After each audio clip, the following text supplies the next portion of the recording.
VM ռադիո, նրանց համար, ովքեր փնտրում են։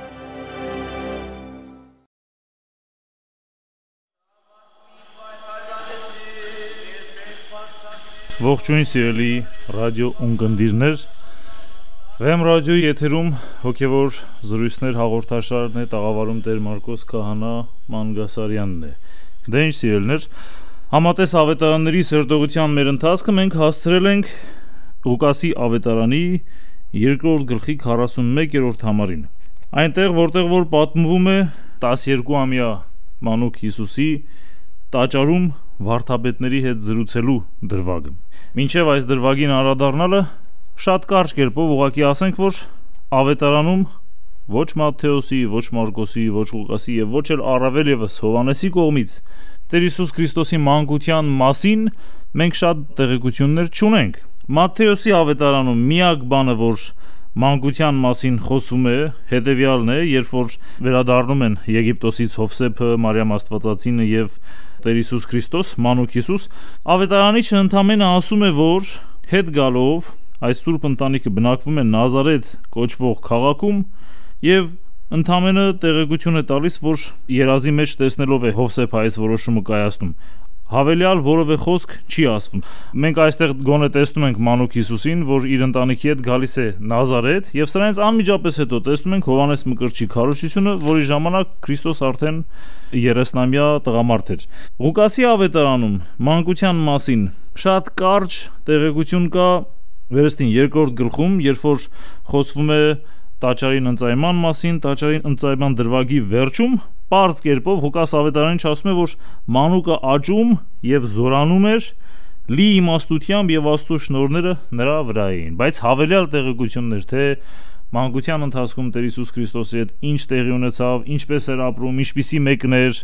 ում հետ էր շփվում, խաղում էր բակում, ինչ էր անում տանը, որտեղ սովորեց, կրթություն ստացավ ինչ որ նախնական թե ոչ, որևէ տեղեկություն չունենք։ Սա կանոնական ավետարանների մասով, այսինքն այն ինչ որ մենք ունենք մեր ձեռքի տակ իբրև նոր կտակարան, այստեղ որևէ բան չի խոսվում Տեր Հիսուս Քրիստոսի մանկության մասին, բայց ճշմարտության դեմ չմեղանչելու համար ասենք, որ ավետարանների կողքին կան նաև պարականոն գրվածքներ, որոնք որ եկեղեցու հայրերը չեն համարել Աստծո շնչով գրված եւ որոնք որ հավելյալ բավական հետաքրքիր իրարամերժ եւ անշուշտ եկեղեցու կողմից ոչ ընդունելի բավական շատ տեղեկություններ են հաղորդում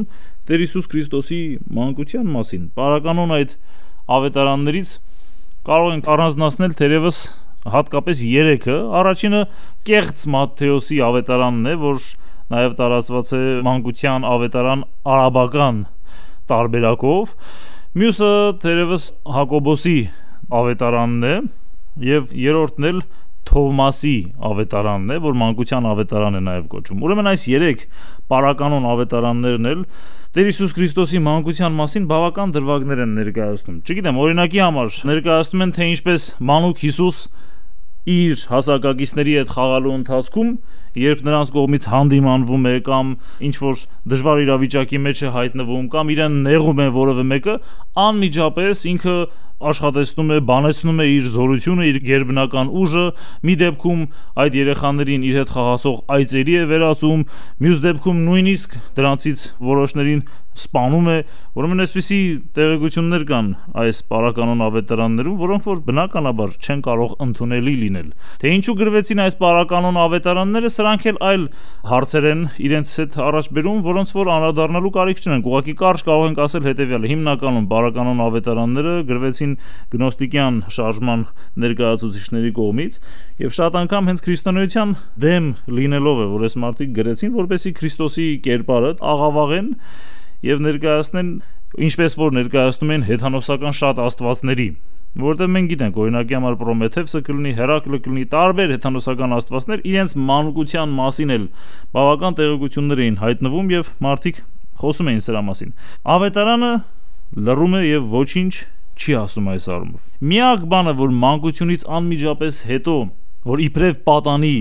իբրև դեռահասության շրջան մենք այս շրջանի վերաբերյալ տեսնում ենք ավետարանում, դերևս նորից Ղուկաս ավետարանչի կողմից ներկայացրածն է այն մասին, թե ինչպես Տեր Հիսուս Քրիստոս տաճարում զրուցում էր վարդապետների հետ։ Այս հատվածը Ղուկասի ավետարանի 2-րդ գլխի 41-ից 52-րդ համարների միջև է զետեղված։ Կարդանք այդ համարները։ Արդ նրա ծնողները ամեն տարի Զատկի տոնին Երուսաղեմ էին գնում։ Եվ երբ նա 12 տարեկան եղավ, տոնի սովորության համաձայն Երուսաղեմ ելան։ Եվ երբ տոնական օրերը լրացան ու նրանք վերադարձան, մանուկ Հիսուսը մնաց Երուսաղեմում,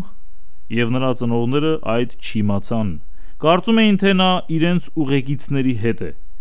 Մի օրվա չափ ճանապարհ եկան եւ նրան փնտրեցին ազգականների ու ծանոթների մեջ։ Ու երբ չգտան, Երուսաղեմ վերադարձան նրան փնտրելու համար։ Եվ 3 օր հետո նրան գտան տաճարում վարդապետների հետ նստած։ Նա լսում էր նրանց եւ հարցեր էր տալիս։ Եվ բոլորը, որ նրան լսում էին, զարմանում էին նրա իմաստության եւ պատասխանների վրա։ Երբ ծնողները նրան տեսան, հիացան, իսկ մայրը նրան ասաց. «Որդի, այս ինչ արեցիր դու մեզ։ Ահավասիկ հայրդ ու ես տագնապած քեզ էինք փնտրում»։ Եվ նա պատասխանեց նրանց. «Ինչու էիք ինձ փնտրում։ Չգիտեիք, թե ես հորս տանը պետք է լինեմ»։ Բայց նրանք չհասկացան այն խոսքը, որ նա իրենց ասաց, եւ Հիսուս նրանց հետ իջավ ու Նազարեթ գնաց, եւ նա հնազանդ էր նրանց։ Եվ նրա մայրը այս բոլոր բաները պահում էր իր սրտում։ Իսկ Հիսուս զարգանում էր իմաստությամբ, հասակով եւ շնորհով Աստծու ու մարդկանց առջև։ Ուրեմն սիրելիներ, Ղուկաս ավետարանիչը պարզ կերպով մեզ է ներկայացնում մի իրադարձություն, որ բոլոր հրեական ընտանիքների կյանքում տեղի էր ունենում։ Բոլոր հրեաները Երուսաղեմից դուրս գտնվող հատկապես պարտավոր էին իրենց ամբողջ տարվա անելիքը այնպես դասավորել, որ Զատկի տոնին իրենք Երուսաղեմում լինեին։ Իրենց բոլոր աշխատանքները, իրենց բոլոր անելիքները, ճամփորդությունները, իրենց գործերը, ամեն բան կազմակերպում էին այնպես, որ կարողանան Երուսաղեմ գալ։ Իսկ Երուսաղեմից, Հրեաստանից դուրս որևէ հրեայի համար, եթե այդ հրեան չափահաս էր, ուրեմն պարտադիր էր, որ իր կյանքում գոնե մեկ անգամ ինքը Երուսաղեմ գար եւ Զատկական տոնին մասնակցեր։ Նույնիսկ հաշվում են, որ Զատկական տոնին այցելուների թիվը հասնում էր մինչև 2.5 միլիոնի։ Իսկ Երուսաղեմի նման փոքր քաղաքը այսքան մեծ չափով այցելուներ դժվարությամբ էր կարողանում ընդունել իր մեջ, բայց փաստն այն է, որ բավական շատ էին այս ուխտավորները։ Եվ ահա Տեր Հիսուս Քրիստոս, 12 տարեկան Հիսուս Քրիստոս իր ծնողների հետ, Հովսեփի եւ Մարիամի հետ, ինչպես որ մնացած բոլոր հրեաները, ճանապարհվում է դեպի Երուսաղեմ եւ Զատկի տոներն էին։ Զատկական օրերը լրանալուն պես ավետարանիչն ասում է, որ ծնողները Հիսուսի հետ միասին վեր կացան եւ հետ էին վերադառնում դեպի Նազարեթ, բայց պատահում է այնպես, որ մանուկ Հիսուս իրենց հետ չի գտնվում։ Մնում է Երուսաղեմում, չի գալիս իր ծնողների հետ։ Շատ-շատերը, ովքեր որ հատկապես մեծ ցանկություն ունեն քրիստոնեության դեմ խոսելու, միշտ այս հատվածը ներկայացնում են իբրև անուշադրության հետևանք։ Ասում են, տեսեք, փաստորեն Մարիամն այնքան անուշադիր էր, որ չնկատեց, թե իր զավակը իր հետ միասին չէր։ Ինչպես կարող էր մեկը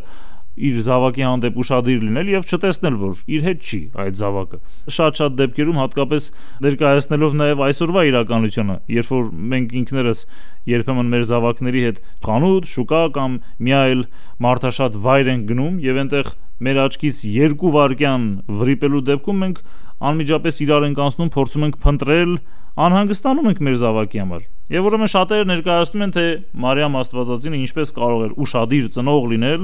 եւ չտեսնել, որ իր զավակը իրենց հետ չի։ Անշուշտ առաջին հայացքից լուրջ մեղադրանք է եւ կարելի ասել, թե այո, իսկապես ինչպես կարող էր ուշադիր մեկը բաց թողնել իր հայացքից իր զավակին եւ այն էլ մի ամբողջ օրվա չափով, բայց պատասխանը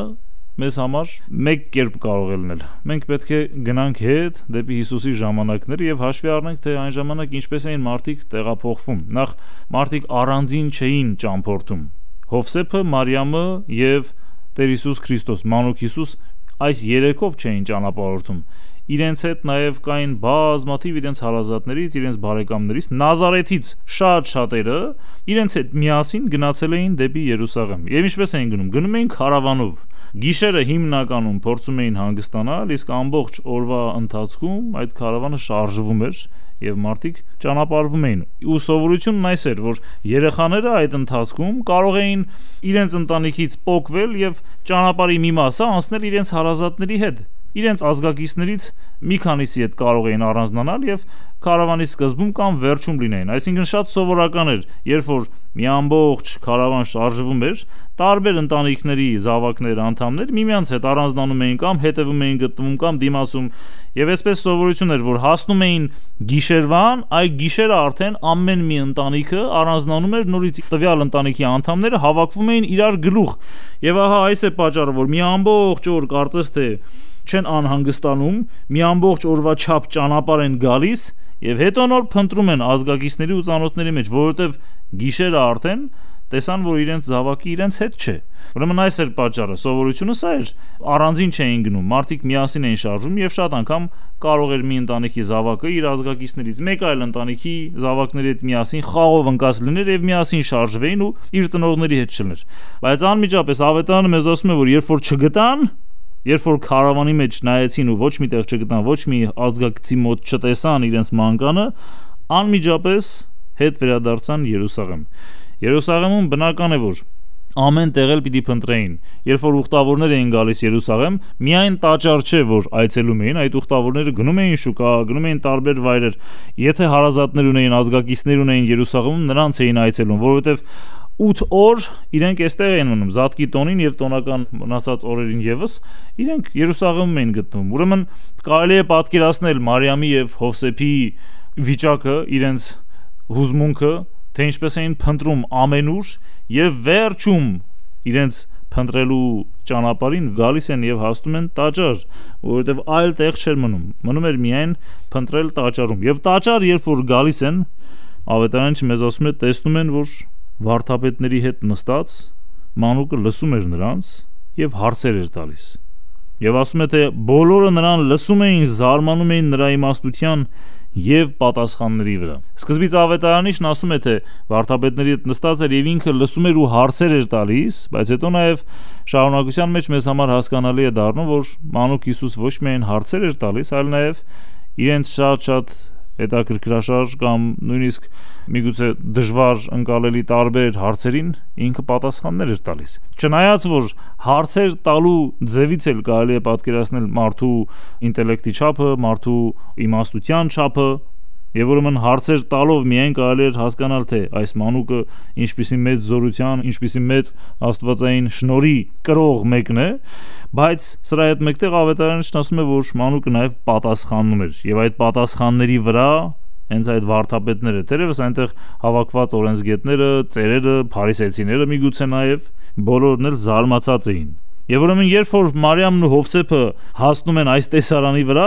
իրենց եւ հատկապես Մարիամին որևէ բան չի հետաքրքրում, թե ինչպես են հիացել իր զավակով կամ իր զավակը ինչպիսի իմաստուն պատասխաններ է տալիս։ Առաջին բանը, որ իբրև մայր, իբրև իր զավակի համար անհանգստացող ծնող, առաջին բանը որ անում է, անմիջապես հարցնում է, որ որդի, այս ինչ արածիր դու մեզ,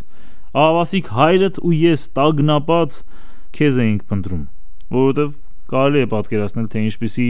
հուզական ապրումներ, ինչպիսի տագնապներ, վախեր էին անցել, որովհետև եթե այսօր մենք մեր զավակներին, նորից եմ ասում, որևէ հրապարակային վայրում, մարդաշատ վայրում 2 րոպեով մեր աչքից հեռանում է, խառնում ենք իրար, վախենում ենք, եթե այսօր բազմաթիվ հնարավորություններ կան մարդկանց շատ արագ գտնելու եւ հետ բերելու, ապա այն ժամանակ եթե հին աշխարհի սովորություններն էլ հաշվի առնենք, ստրկատիրությունն էլ, մարդկանց առնելու, վաճառելու, տանել, կորցնելու այդ սովորություններն էլ հաշվի առնենք, բնական է, հասկանալի է դառնում, թե ինչպիսի տագնապով ու մեծ վախով էին լցված եւ Մարիամը եւ Հովսեփը, բայց շատ հետաքրքիր է, որ եկեղեցու հայրերը միշտ ուշադրություն են դարձնում այս խոսքի վրա եւ այն պատասխանի վրա, որ Տեր Հիսուս Քրիստոս, մանուկ Հիսուս 12 տարեկանում տալիս է։ Մարիամը խոսում է իր եւ Հովսեփի մասին եւ ասում է, թե ինչ արեցիր դու մեզ, ահավասիկ հայրդ ու ես։ Եվ ինքը շեշտում է, որ հայրդ եւ ես տագնապած քեզ էինք փնտրում, եւ երբ Քրիստոս պատասխանում է, ասում է, ինչու էիք փնտրում ինձ, չգիտեիք, թե ես հորս տանը պետք է լինեմ։ Անշուշտ, մեզ համար իբրև այսօրվա քրիստոնյաների շատ հասկանալի է Մանուկ Հիսուսի ասածը, որովհետև Հիսուս Աստուծո որդին է, բնական է, երբ որ ասում է իմ հոր տանը պիտի լինեմ, նկատի ուներ Երուսաղեմի տաճարը, որովհետև տաճարը համարվում էր Աստուծո բնակարանը, վայր, որտեղ Աստված իր ներկայությունն է բերում եւ որտեղ որ ամենաիրական կերպով Աստված ներկա է, եւ մենք այդպես նաեւ եկեղեցիներին ենք վերաբերվում, չէ՞ որ մեզ համար եկեղեցին Աստուծո ներկայության վայրն է, որտեղ մենք ամենաուղղակի եւ ամենակարճ կերպով կարող ենք հաղորդակցվել եւ շփվել Տիրոջ հետ։ Ամեն դեպքում մեզ համար շատ սովորական պատասխանի մեջ ուշադրություն դարձնենք, որ Քրիստոս շատ զգույշ կերպով, բայց միևնույն ժամանակ շատ ուղիղ կերպով հայրության պատիվը, կարող ենք այսպես ասել, առնում է Հովսեփից, վերցնում է Հովսեփից, որովհետև ասում է, որ չգիտեիք թե ես իմ հոր տանը պիտի լինեմ։ Եվ ուրեմն, եթե Մարիամն ասում է հայրդ եւ ես քեզ ենք փնտրում, Հիսուս խոսում է մեկ այլ հոր մասին։ Խոսում է Հայր Աստծո մասին, ով ճշմարտապես իր հայրն էր, եւ այդ կերպով նաեւ ցույց է տալիս, թե այո, Հովսեփը աշխարհի առումով, աշխարհի մեջ իբրև իրեն խնամող հայր ներկայացավ մարդկանց, բայց ճշմարիտ կերպով իր հայրը Հայր Աստված է, որի տանն էլ ինքը գտնվում էր։ Եվ ուրեմն բարձ կերպով այս խոսքերից հետո, որը իմիջիալոց չհասկացան ոչ Հովսեփը, ոչ էլ Մարիամը, եւ սրա մասին հենց ավետարանիչն էլ ասում է, որ չհասկացան այս խոսքը, որ Հիսուս ասաց։ Սրանից հետո ավետարանիչն ներկայացնում է, որ Հիսուս իրենց հետ իջավ Նազարեթ, եւ այստեղ էլ ուշադիր պիտի լինենք, որովհետեւ Պարզ ասում է, եւ նա հնազանդ էր նրանց։ Այն, որ Հիսուս մնացել էր տաճարում, պատճառը թերևս մեկը կարող է լինել։ Հիսուս երևի թե իր գիտակցական, այսպես ասենք, տարիքի մեջ առաջին անգամ, երբ որ գալիս է Երուսաղեմ, պատանի հասակում 12 տարեկանում, պիտի որ շատ հիացած զմայլված լիներ եւ Երուսաղեմի տաճարով եւ այն ամենով, ինչ որ այնտեղ տեղի էր ունենում։ Ընդհանրապես հրեական սովորությունն այն էր, որ որևէ մանուկ մինչեւ 12 տարեկանը Դիսական տոնակատարություններին, արարողություններին հիմնականում չէին մասնակցում։ Եթե ծնողները պիտի գնային Երուսաղեմ, օրինակի համար զատկական տոնին կամ տաղավարարած տոնին մասնակցելու, մինչև 12 տարեկան երեխաներին թողնում էին տանը, բայց 12 տարեկանում շատ հետաքրքիր է, որ բոլոր հրեա տղաները հատկապես պետք է գնային սինագոգ, առաջին անգամ պիտի գնային ժողովարան, որտեղ որ բոլոր հրեաները ամեն շաբաթ օր հավաքվում էին, իրենց աղոթքն էին անում եւ 5 տակարանից Սուրբ գրքից հատվածներ էին կարդում եւ օրվա պատգամներ տալիս հավաքվածներից մեկը, ով որ քիչ թե շատ իմաստ ուներ եւ գիտ ուներ Սուրբ գրքերի։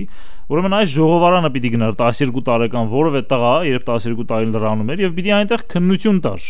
Ու ինքը օրենքի զավակ էր դառնում այդ քննությամբ։ Հիմա թերևս մենք կարող ենք մտածել Տեր Հիսուս Քրիստոս ոչ միայն ժողովարանում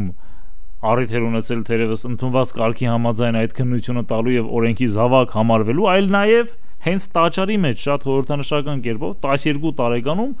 ինքը այդ սովորությունը այնտեղ էլ իրականություն է դարձնում, սովորության համաձայն այնտեղ էլ խոսում է։ Եվ ուրեմն 12 տարեկանը, քանի որ լրացել էր, իրեն էլ Հովսեփն ու Մարիամը իրենց հետ վերցրեցին, որպեսզի ծիսական արարողություններին, զատկական տոնի արարողություններին մասնակցի։ Նախորդ անգամ Հիսուս մանուկ հասակում էր այնտեղ եղել, երբ որ տարել էին իրեն Աստծուն ընծայելու եւ թլպատության համար անվանակոչության, բայց այս անգամ արդեն ինքը քիչ թե շատ գիտակից է, պատանի է, որի համար ամեն բան շատ հետաքրքիր է եւ ինքը զմայլված էր ուղակի Երուսաղեմի տաճարի շքեղությամբ եւ այն ամենով, ինչ որ այնտեղ տեղի ունենում։ Ավետարանիչը իր խոսքը ավարտում է ասելով, թե իսկ Հիսուս զարգանում էր լի իմաստությամբ, հասակով եւ շնորհով Աստծո ու մարդկանց առջև։ Այն որ Հիսուս իմաստությամբ էր զարգանում եւ հասակով էլ բնական է, որ մեծանում էր, զարգանալ, այսինքն առաջանալ տարիքով մեծանալ, եւ շնորհով սրանում որևէ մեկս կասկած կամ մեզ համար որևէ զարմանալի իրադարձություն չկա այստեղ, շատ բնական է, շատ նորմալ է, բայց ուշադրություն դարձնենք, որ Ղուկաս ավետարանիչը նորից հատուկ շեշտում է, որ այդպես ինքը զարգանում էր Աստծո եւ մարդկանց առաջ։ Ոչ միայն Աստծո համար էր, այլ նաև մարդկանց, եւ մարդկանց այդ շփման մեջ էլ հստակ երևում էր եւ իր իմաստությունը եւ աստվածային շնորհներով լի լինելու հանգամանքը։ Ուրեմն մանկության մասին Տեր Հիսուս Քրիստոսի այսքանն է թերևս, առավել մանրամասն վերստին հիշեցնեմ, որ միայն պարականոն գրություններում մենք կարող ենք որոշ տեղեկություններ գտնել, որոնք որ արժանահավատ չեն, տարբեր հրաշքների մասին են այնտեղ խոսվում, օրինակի համար ինչպես էր կավից թռչուններ պատրաստում եւ ծափահարելով ձեռքերը այդ թռչուններին կենթանություն տալիս, որպեսզի սրանք թռչեին, կամ մանկության ավետարանի արաբական տարբերակի մեջ պատմվում է նույնիսկ թե ինչպես էր մանուկ Հիսուսը դեռևս օրորոցի մեջ ամենափոքր հասակի մեջ, դերևս 1 ամսական կամ մի փոքր ավելի, ինչպես էր ինքը խոսում մեկ այլ լեզվով եւ ասում թե ես Աստուծո խոսքն եմ, ես Աստուծո լոգոսն եմ։ Ուրեմն այսպիսի տեղեկություններ կան, որոնք որ բնականաբար իրականությանը համապատասխանել չեն կարող։ Ավետարանները լռում են Տեր Հիսուս Քրիստոսի մանկության մասին, որովհետեւ այդ մանկությունը շատ սովորական, շատ պարզ, ինչպես որ մնացած բոլոր մարդկանց մոտ էր, ինչպես մնացած բոլոր հրյա մանուկների, տղաների մոտ էր, այդպես էլ Տեր Հիսուս Քրիստոսի մոտ պարզ կերպով ինքը իր ընտանիքում ապրող, իր հոր արհեստը, Հովսեփի արհեստը, հյուսնությունը, փայտագործությունը սովորող մեկն էր, որ ապրեց հրեական օրենքների համաձայն։ Շատ հետաքրքիր է, պատկերավոր մի պատմություն կա, ասում են թե մի եպիսկոպոս հավատքով, այսպես առաքինի, շատ հոգևոր ջերմեռանդ վիճակի մեջ եպիսկոպոս է լինում, սա անընդհատ աղոթում է, որ Աստված իրեն ի վերջո ցույց տա, թե լավ ինչպիսին էր Տեր Հիսուս Քրիստոսի մանկությունը, որովհետև ինքն էլ գիտեր, որ տեղեկություններ չկան, բայց իրեն շատ էր հետաքրքրում եւ անընդհատ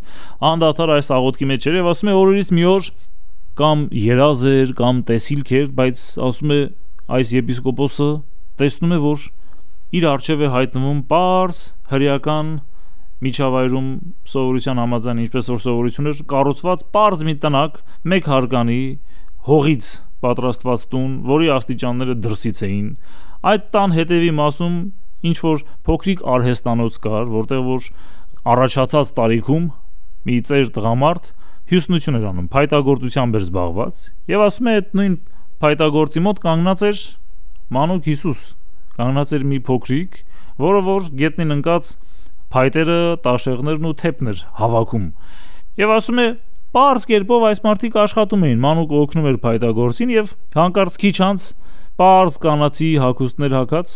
այն կողմից երիտասարդ դերատի միկին ձայն է տալիս եւ հրավիրում է այս երկուսին հաց ուտելու։ Եվ ասում է եպիսկոպոսը, որ այս ամենը տեսնում է, ինքը թաքնված էր դրան հետևում, իրեն այսպես է երևում, թե ինքը այդ հյուսնի արհեստանոցի դրան հետևում թաքնված է նայում եւ շատ անակնկալ կերպով մանուկը, որ օգնում էր իր առաջացած տարիքով վարպետին, հյուսնին, անմիջապես դառնում է եւ ասում է. իսկ այս մարդը ինչու է դրան հետևում թաքնվել, ինչու ինքն էլ չի գալիս եւ մեզ հետ հաց չի ուտում։ Եպիսկոպոսը այս լսելով անմիջապես զարթնում է, ցնցված, նաեւ ինչ որ չափով վախեցած, որովհետեւ ինքը երազ էր կամ տեսիլք հայտնի չէ, բայց այդ ամենի ընթացքում հասկանում է թե ում է տեսնում ինքը եւ անակնկալ կերպով հասկանում է նաեւ, որ Հիսուս իրեն կոչ է անում ոչ թե մտածելու իր մանկության մասին, թե ինչպիսին է եղել այդ մանկությունը, ինչպիսին չի եղել, այլ կոչ է անում իր հետ միասին հաց ուտելու, նույն սեղանից ճաշակելու, այլ կերպով ասած հոգևոր կյանքով ապրելու, հաղորդակցվելու Տիրոջ հետ։ Մեզ համար բնավ կարևոր չէ պրպտել, փնտրել այն, ինչ որ ավետարանը մեզ չի ներկայացնում։ Այսպիսի փնտրտուքների հետևանքով շատ-շատերը գնացին հասան այնտեղ, որ Տեր Հիսուս Քրիստոսին տարան երիտասարդության ընթացքում հասցրեցին մինչև Հնդկաստան, մինչև Տիբետ, մինչև Հիմալայան լեռներ, Եգիպտոսը դեռ հերիք չէր, այնտեղ էլ տարան հասցրեցին եւ իմաստություններ վերագրեցին, հրաշագործությունները այնտեղից սովորեց, բայց ցավալիորեն այս ամենը ուղղակի պարզ մոլորության արդյունք են, որովհետեւ մենք Տեր Հիսուս Քրիստոսի ամբողջ վարդապետության մեջ, իր խոսքերի մեջ, իր ընտրած բառերի մեջ, իր գործողությունների մեջ, իր քարոզչության եղանակի մեջ տեսնում ենք շատ հստակ կերպով ամեն բան ներծծված հրեական մշակույթով, մովսիսական կրոնի օրենքներով եւ ընդունված ավանդույթներով, այսինքն ամեն բան հրեական էր։ Տեր Հիսուս Քրիստոս ոչ մի այլ կրոնից, ոչ մի այլ փիլիսոփայական ինչ-որ համակարգից, իմաստություններից ոչինչ չվերցրեց, չօգտագործեց, իր ունեցածը աստվածային շնորհներն էին, իր ունեցածը աստվածային զորություններ, որով որ ինքը շարժվեց, քարոզեց, բժշկեց եւ երկրավոր իր առաքելությունը իրականացրեց։ Թերևս այսքանով սահմանափակենք այսօրվա հաղորդումը եւ անդրադառնանք նաեւ սիրելիներ մեր ռադիո ունկնդիրների կողմից տրված հարցերին, որոնցից առաջին հետևյալն է. հոգևոր հայրերը ինչ սկզբունքով են առաջնորդվել, երբ Աստվածաշնչի կանոնիկ եւ պարականոն գրքերը բաժանելիս են եղել։ Լավ հարց է, թերևս ասեմ հետևյալը նախ եւ առաջ, որ նախինքը շատ հետաքրքիր եւ միևնույն ժամանակ մշուշով, խավարով նույնիսկ պատված է կանոնի ձևավորման պատմությունը, այսինքն կանոնը մենք գիտենք նոր գտականի գրքերի ցանկն է, որի մեջ ներկայացված են պարզ կերպով, որոնք են համարվում Աստվածաշունչ, հա, Մատթեոս, Մարկոս, Ղուկաս, Հովհաննես եւ այլն, մինչեւ հայտնություն։ Այս կանոնը ինչպես է ձևավորվել, դրա պատմությունը ուսումնասիրելու համար Աստվածաշնչագիտության մեջ հենց Սուրբ գրքի կանոնի ուսումնասիրությունով զբաղվող առանձին մի մեծ խումբ կա մասնագետների, աստվածաշնչագետների, բայց իրենք էլ ընդունում են, որ շատ մշուշով պատված է ամեն բան, ոչինչ կատարելապես հստակ չէ, բայց ամենից կարևոր սկզբունքներից թվարկենք հետևյալները, թե ինչպես էին եկեղեցու հայրերը ընտրում որևէ գիրք, աստվածաշունչ է, կանոնական է, թե պարականոն։ Ամենից առաջ այդ գրքերը պիտի եկեղեցու ընդհանուր եկեղեցու կողմից ընդունված վարդապետությանը, դավանանքին, հավատքային հարցերին չհակասեին։ Օրինակի համար, ինչպես որ ներկայացվում է պարականոն գրվածքում մանկության ավետարանում, թե ինչպես Հիսուս զորություն գործեց, մանուկ Հիսուս եւ իրեն նեղացնողներին սպանեց, սա մենք նայում ենք, որ ավետարանում Մատթեոսի, Մարկոսի, Ղուկասի եւ Հովհաննեսի մեջ ներկայացվող Տեր Հիսուս Քրիստոսին ընդհանրապես չի համապատասխանում եւ ոչ էլ իր քարոզչությանն է համապատասխանում, որովհետեւ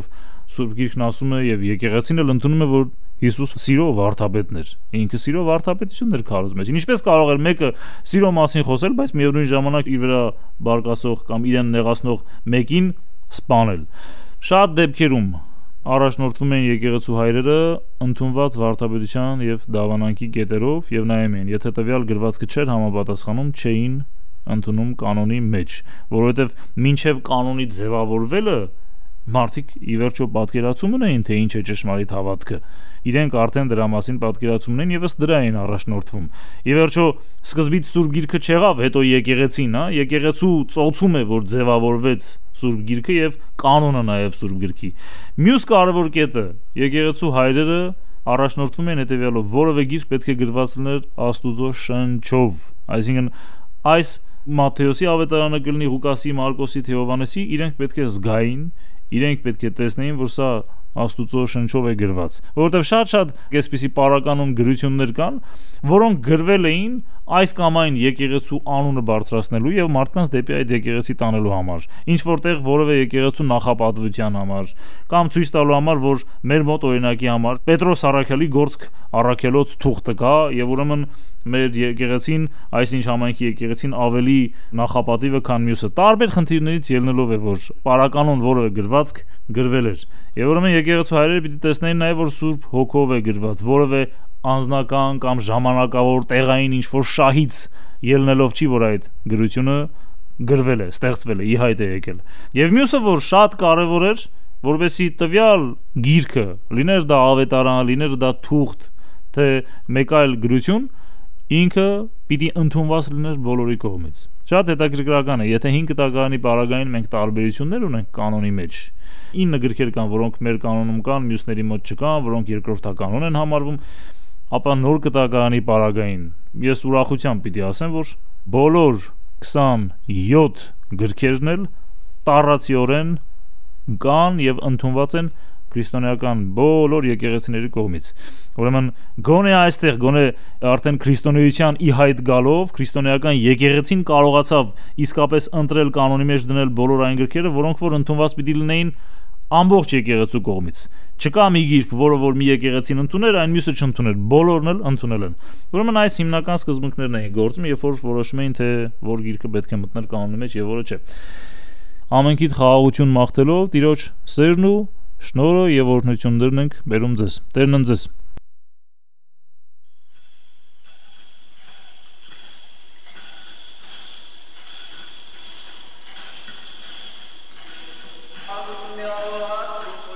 Վեմ ռադիոկայանի եթերում հոգևոր զրույցներ ավետարանի շուրջ հաղորդաշարներ։ Այն ձեզ ներկայացրեց Մարկոս Քահանա Մանգասարյանը։